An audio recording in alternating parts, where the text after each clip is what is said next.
commencing at 7:45 p.m. on Tuesday, March 22nd, 2016, at the Bayville Intermediate School, 50 Mountain Avenue, Bayville, New York, 11709, with respect to the matters summarized below.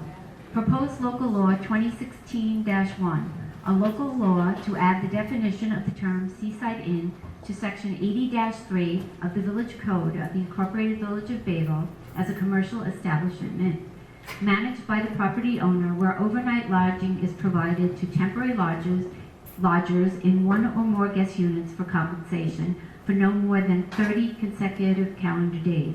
Seaside inns have common sitting and dining areas and may have a restaurant in the principal building which may be open to the general public. Seaside inns may have limited accessory recreation facilities such as a swimming pool. Seaside inns may also be used for social events or gatherings such as weddings. Seaside inns must have a minimum of 4 units but cannot exceed 30 units. The purpose of the proposed local law is to add the definition of a seaside inn to Section 80-3 of the Village Code of the Incorporated Village of Bayville.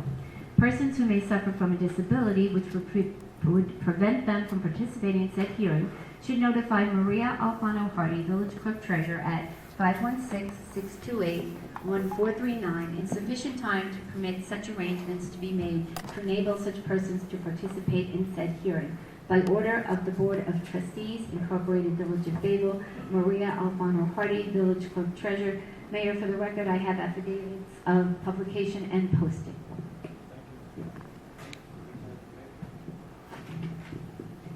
Okay, thank you, Maria.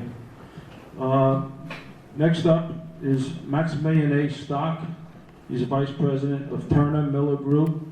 His role is to advise the board of his findings and to provide the board with a basis to make an informed decision about the environmental impact of these amendments. So I'd like to everybody introduce Maximilian A. Stock. Thank you, Mr. Mayor, trustees, members of the public. I have prepared a presentation going over my analysis of the proposed zoning amendments that were sent to my firm by the village, as well as to the consulting engineering firm of H2M, who provided expertise on traffic impacts.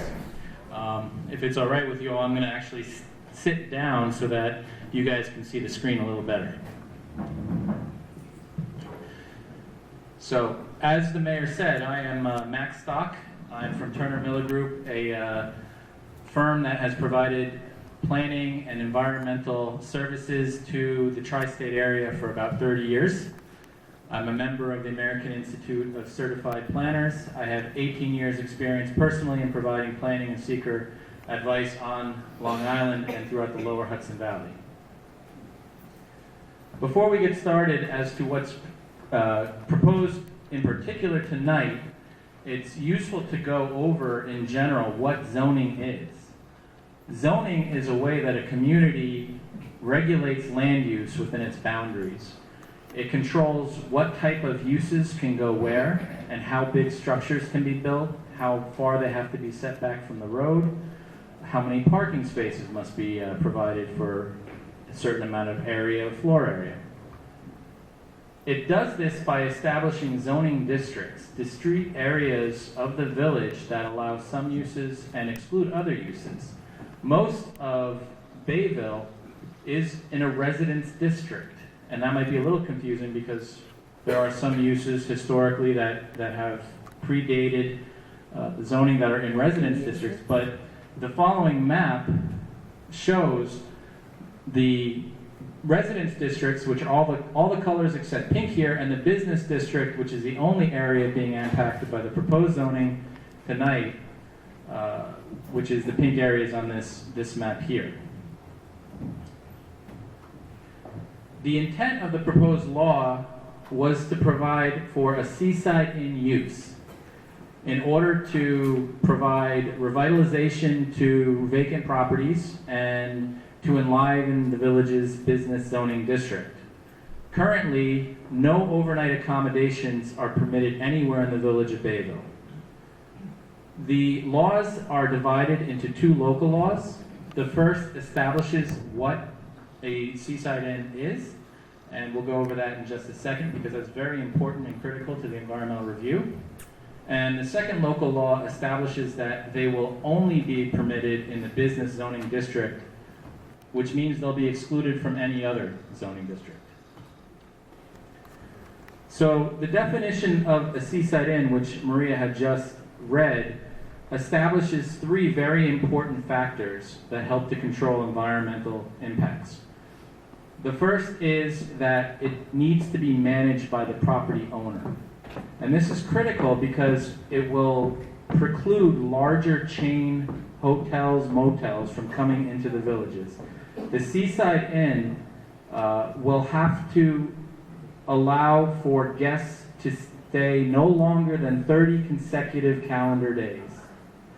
That's critical because it establishes that these cannot become permanent residents. It's only temporary guests for 30 days. The third factor is it can have no less than 4 units and no more than 30 units. No less than 4 units is important because that establishes that every single parcel that wants to put in a couple units cannot come forward and just have 1 or 2 rooms. It has to be a substantial business of 4 units. And 30 units is obviously important because it establishes that these will not be large hotels that are bringing in a lot of traffic. Even after or if the board approves the laws, further review is going to be required. The zoning will require that site plan approval be given before any seaside inn can be constructed in Bayville. And in order for that application to be considered by the board, first it must be located in the business districts, which are the areas we're going to go through just shortly here. Secondly, the parcel must be large enough not only to accommodate the functional requirements of the building, but also of parking. Lastly, the property owner of the parcel must desire to manage an inn.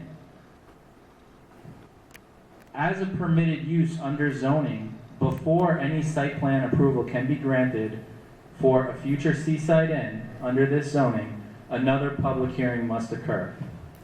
Additionally, the seeker that was conducted by my firm for this zoning is only for this zoning. If a site-specific application for a seaside inn is submitted to the board, they will have to also do a site-specific seeker review for it. Seeker stands for State Environmental Quality Review. Part of that will include the Nassau County Department of Health reviewing the application as well.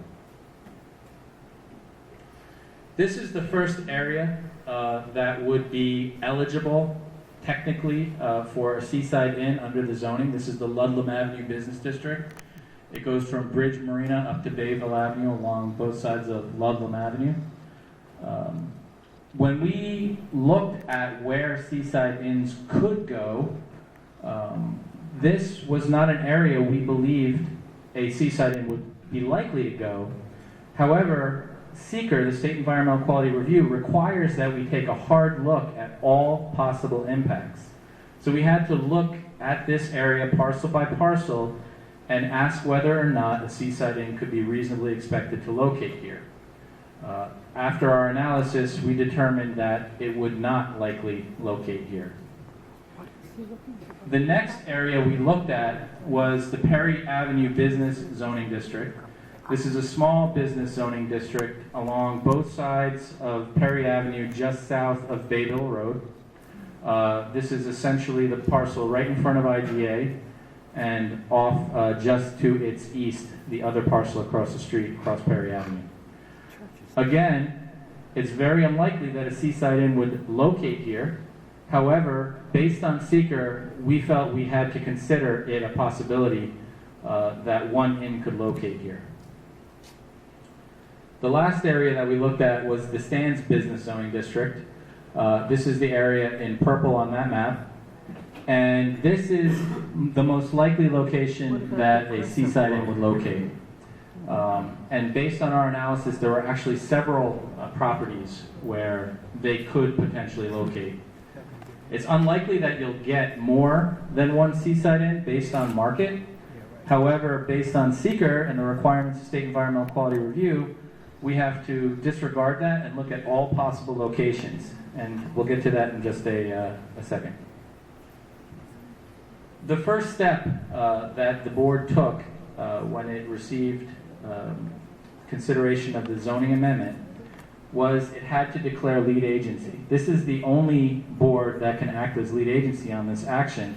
However, to provide for a robust review by other agencies, the lead agency coordination documents, Part 1 environmental assessment form, as well as the coordination letter, were sent to Nassau County Planning, the New York State Department of Environmental Conservation, Nassau County Health Department, Nassau County DPW, Nassau County Police, Locust Valley Central School District, Bayville Fire Company Number 1, Bayville Planning Board, Zoning Board, and Building Inspector.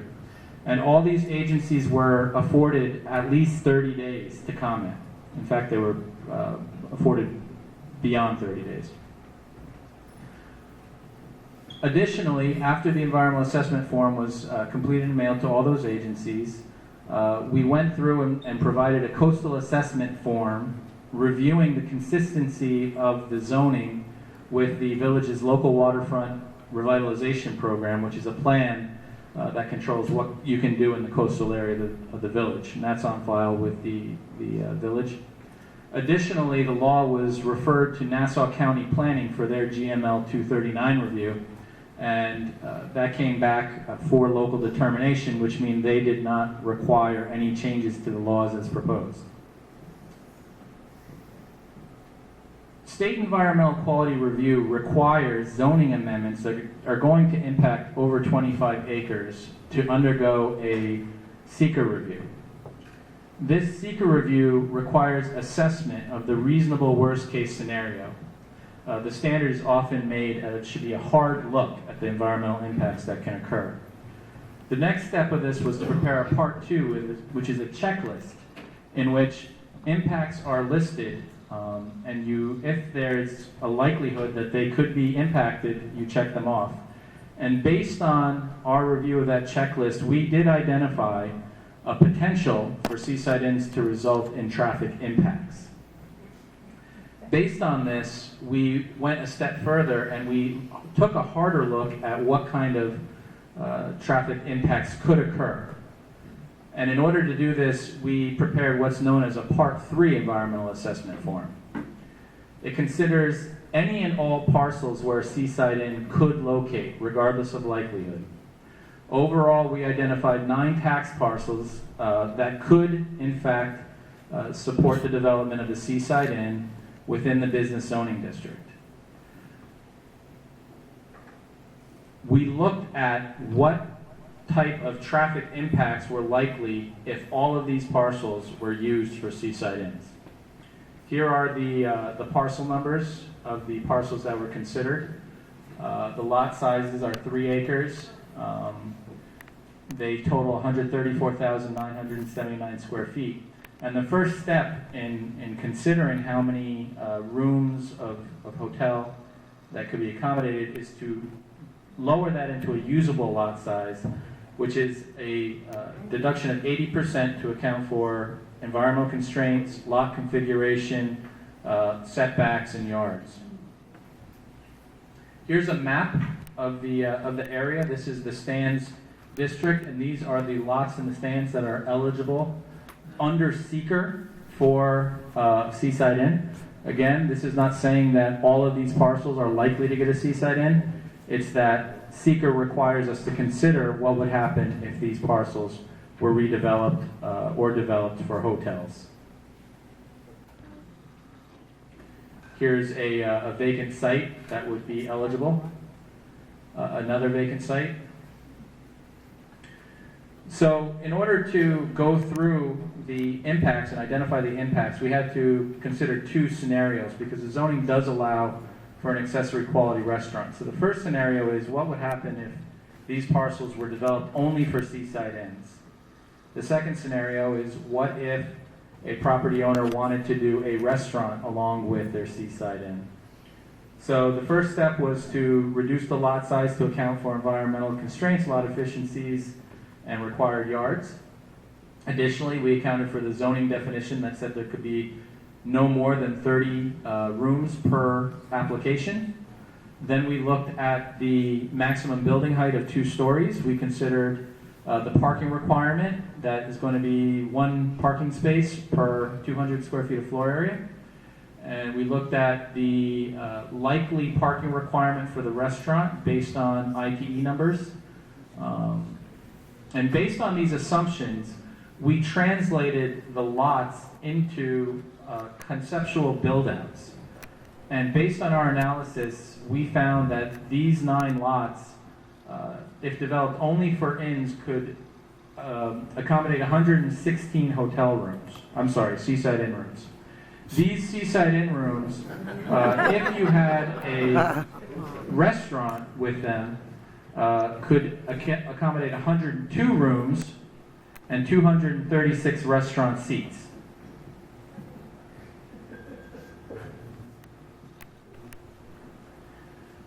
Now, the no-build alternative is not that these lands are vacant. So what our point of comparison is, what happens if these parcels are built out under uses already permitted in the business zoning district? And we looked at 3 alternative uses. One is retail, one is office, and one is restaurant. And the assumptions there, limiting size, would be the parking requirements for each. When we considered these uses and what they could be built out on these 9 parcels, what we came to is that these parcels could accommodate 39,000 square feet of retail, 47,000, actually almost 48,000 square feet of office space, and 1,300 seats of standalone restaurants. And that's under your current zoning. So that's if no changes are made. Then we had our traffic engineer look at the trip generation for each of those uses. And based on those uses, the Seaside Inn alone actually would generate far fewer AM peak trips. That's trips Monday through Friday from approximately 6 a.m. to 9 a.m. Than a standalone restaurant or an office use for that matter. With a restaurant, again, it's generating fewer traffic trips than the standalone restaurant. PM peak hour, again, less than what a standalone restaurant would generate, and less than retail generates in that PM peak hour, which is 4 to 7 o'clock, Monday through Friday. And lastly, on the weekend, it says weekday there, it's weekend. On the weekend peak hour trip, the Seaside Inn is generating fewer traffic trips than the retail use or the standalone restaurant.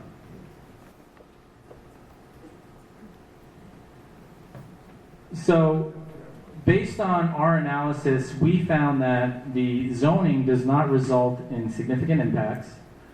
We see no permanent increase in the population, no significant increase to traffic. And while SEQR requires a worst-case scenario analysis, based on market demand, it is unlikely that more than 1 inn would be constructed in Bayville. It's possible, but unlikely. So in my expert opinion, and based on a hard look and a thorough environmental analysis, it is our recommendation that this board adopt a negative declaration of environmental significance and commence with the public hearing for the action.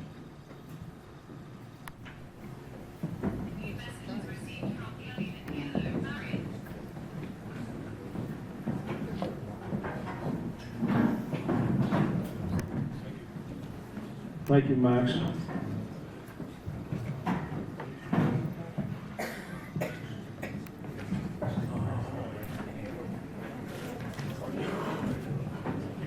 Okay, before I open it for public comments, I'd like to present to Maria and let the records reflect over the course of the past 2 or 3 weeks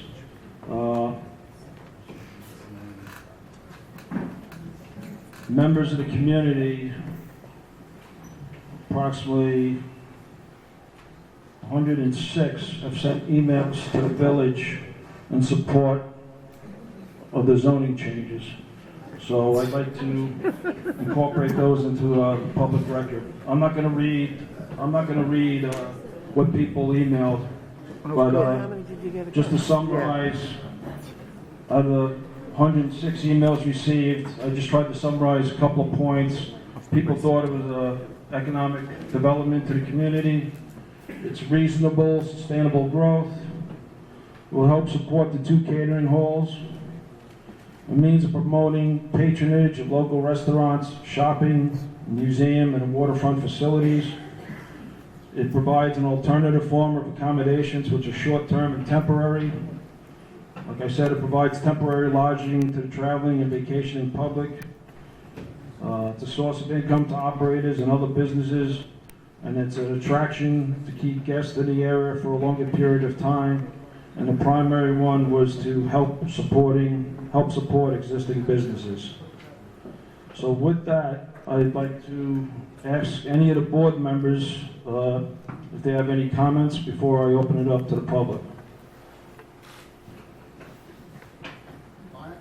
Personally, I'm in favor of this zoning change. It doesn't mean anything that's being built. We're making an opportunity for the community.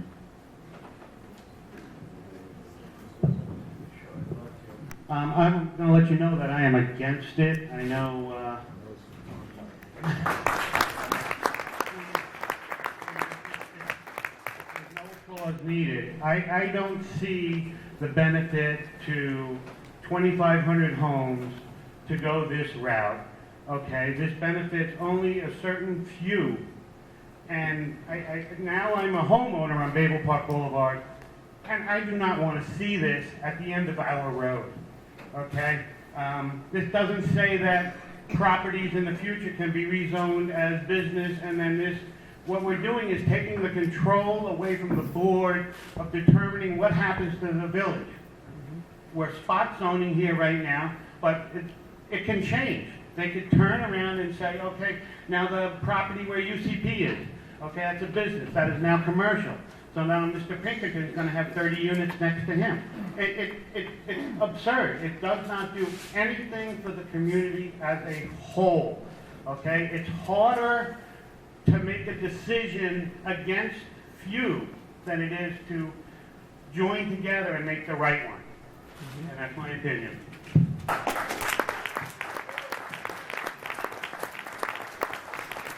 Everybody has to remember, this is for the current business districts, and we only have 2. Yeah, 3. 4. Anybody else? What about the Crescent Club? That's a business district. Okay. So with that, we'd like to open it up to public comments. Yes. Here's, I want to set the ground rules here so it's organized and everybody respects everybody's opinion.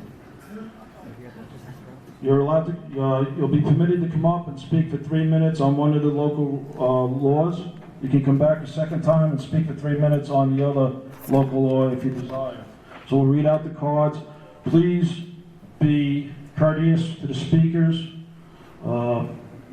Believe me, I'm not into having people removed. That's the last thing I want to do. So please be courteous to everybody's opinion in this town. Everybody has a voice. So with that, here you go. Mr. Al Kapora? Mr. Kapora here?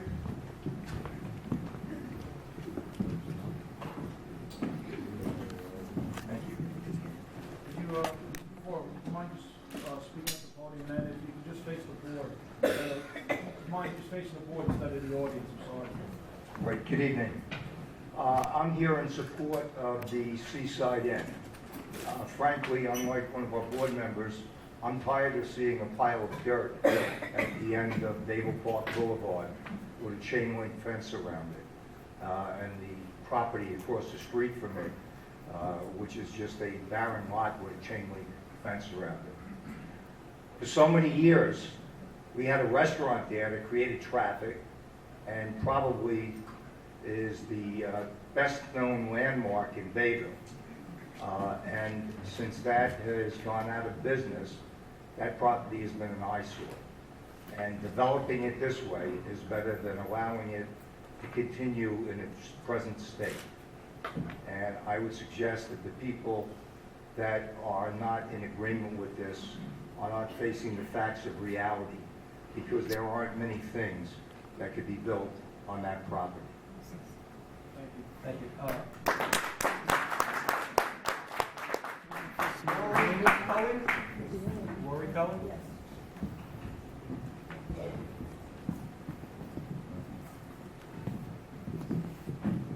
Hi, my name is Rory Could you, Cohen. just speak into it for everybody in the back of the meeting? My name is Rory Cohen. I'd just like to say that I am in favor of this project. I am tired of looking at the blight as we pass through town. I think that this town, people have to get real. This town is dying. And if you don't put some business into this town, that's going to also help the business that's existing. We're going to be in a lot of trouble here. I don't understand why people are against this, for the mere fact that looking at that pile of dirt for so long does nothing, and I don't understand what they want to do instead. So I'd just like you to know I'm very much in favor of this. We need this town to exist, or we're all in trouble. Thank you.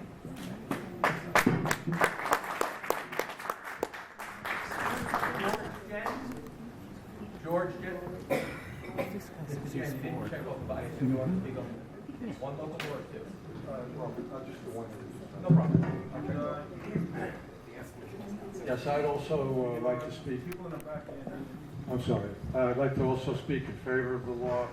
Much as Al said, it's been a long time now, and I think we're long past the time where we need to develop that property in a proper way, which is what this proposal does. And not only would it benefit our village as a whole, but it would also benefit our tax base and our property values. And for that reason, I would strongly suggest that the board go ahead and approve it. Thank you. Rena Bologna? do you mind just leaving the mic at the podium? Sorry.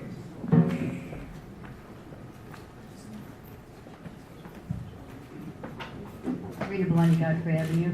I'm opposed to this. I understand what some of you were saying about the fact that it's a blight. It is. It should not have been built up the way it was when Steve's Pier was knocked down. I do, however, think there are other alternatives. I don't think that, no matter how nice it looks on paper, I don't think a 14-foot wall as you enter the village is very welcoming. I don't think the people coming out of Bayville Park Boulevard need to see a 12-foot wall. I don't think that's very welcoming. The fact that the mayor said in the Oyster Bay Guardian that if this doesn't happen, then you're going to have this blight. I think there are other alternatives, and I'm not proposing anything in particular, but I do think that the board, it behooves the board to consider other alternatives than a seaside inn when we have various properties that are built, looking rather nice, and are empty. The building on Ludlam Avenue stayed empty for years and years and years. The business came in and died. We have unkept buildings, half-built buildings, enforce the building ordinances that we have, then they shouldn't be allowed to leave these buildings the way they've been left. Right? So I'm totally opposed to it. I don't think it's going to bring people to this